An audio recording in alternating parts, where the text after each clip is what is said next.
বিভিন্ন সময়ে গোয়েন্দা সংস্থা, সামরিক বাহিনী নিয়ে বিভিন্ন লেখালেখি, সেগুলোর সাথে আমরা আপনার লেখালেখির সঙ্গে পরিচিত।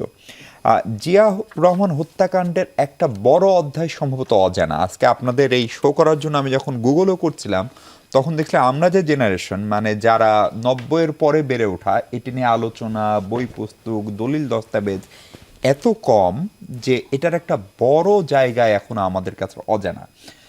সেই জায়গা থেকে আমার প্রথম প্রশ্ন হচ্ছে, এই যে মেজর অবসরপ্রাপ্ত মোজাফফরের যে গ্রেপ্তারের ঘটনা, এটি আর একটা ঐতিহাসিক গুরুত্ব নিশ্চয় আছে, একটা আইনি গুরুত্ব আছে, সেটা কি?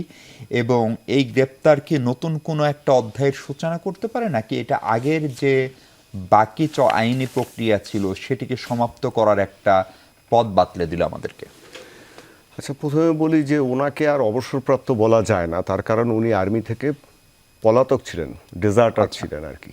এবং চাকরিচ্যুত বলবো তাহলে? হ্যাঁ, চাকরিচ্যুত বলবো, বরখাস্ত আপনি বলতে পারেন। হ্যাঁ, বরখাস্ত বলতে পারেন, তার কারণ ওনাদের আর বিচার করার আগেই, কোর্ট অফ ইনকোয়ারি শুরু হওয়ার আগেই ওনারা পালিয়ে গেছেন।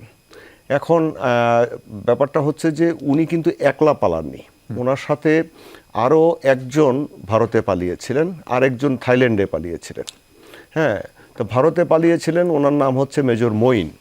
তা আমাদের দেশের মিডিয়াতে এই ওনার গ্রেপ্তারের পরে একটা মানে খবর যে উনি একমাত্র জীবিত।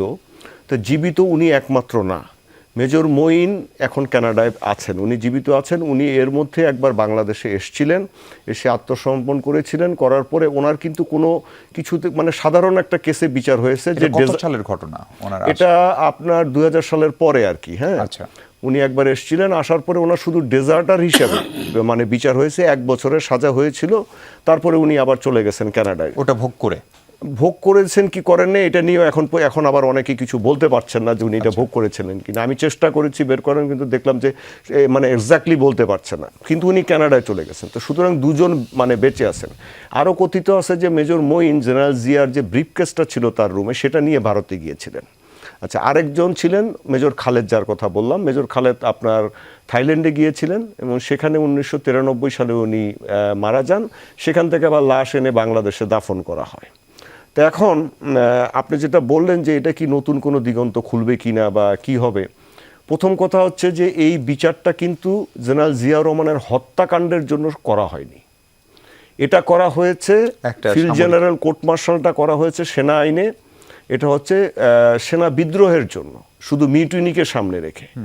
এই কারণেই এখন অনেক কিছু, এই যে আপনি বললেন যে কেন কিছু পাওয়া যায় না, কেন জানা যায় না, বিক্ষিপ্ত তথ্য কেন পাওয়া যায়, কারণটা হচ্ছে যখন আপনি সেনা আইনে বিচার করেন, এটা তো সেনাবাহিনীর অভ্যন্তরীণ বিষয়, গোপনীয় বিষয়, এবং সঙ্গত কারণেই সেগুলো বাইরে পাবলিক হয় না, আসে না, এবং তারা সেগুলোকে মানে গোপনীয়ভাবে সংরক্ষণ করেন।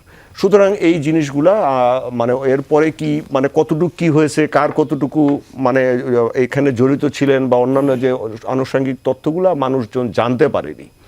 এমনও শোনা যাচ্ছে যেমন জেনারেল জামিল ডি হাসান, বীর প্রতীক, উনি একটি পোস্ট দিয়েছেন সম্প্রতি, এবং আজকে উনি আমার সাথে আরেকটা শোতে ছিলেন।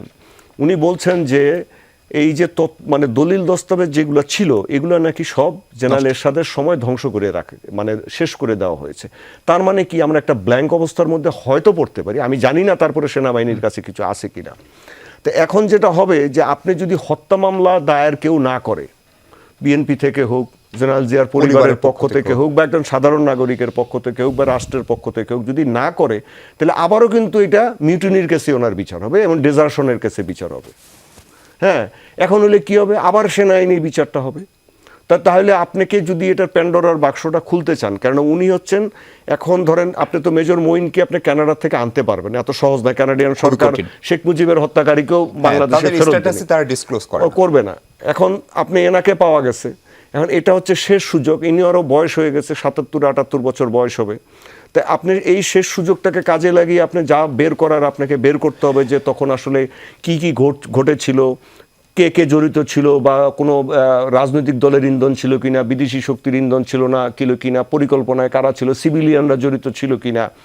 এখন বেশিরভাগ অফিসার যারা সেই সময় ধরেন বিচার প্রক্রিয়ার সাথে ছিল বা অন্যান্য জায়গায় ছিল, তারা ইন্তেকাল করেছেন, কিন্তু তারপরেও অনেকে বেঁচে আছেন। যেমন চিফ প্রসিকিউটর যিনি ছিলেন মেজর জেনারেল আমসা আমিন, উনি কিন্তু চিফ প্রসিকিউটর, হ্যাঁ, উনি কিন্তু বেঁচে আছেন।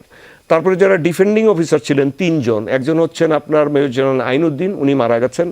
তারপরে ছিলেন মেজর জেনারেল আনোয়ার, উনি মারা গেছেন। আরেকজন মেজর জেনারেল সৈয়দ মোহাম্মদ ইব্রাহিম, উনি বেঁচে আছেন, কল্যাণ পার্টির। হ্যাঁ বেঁচে আছেন। এখন এটা যে প্রেসিডেন্ট ছিলেন জেনারেল আব্দুর রহমান, উনি ফ্রান্সের রাষ্ট্রদূত থাকা অবস্থায় রহস্যজনকভাবে এরশাদের সময় মারা যায়।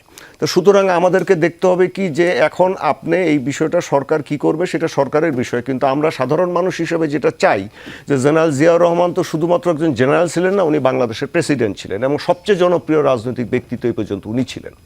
সুতরাং ওনার এই হত্যাকাণ্ডটার ব্যাপারে কি হয়েছে এটা মানুষের জানার অধিকার নাগরিক হিসেবে। জি।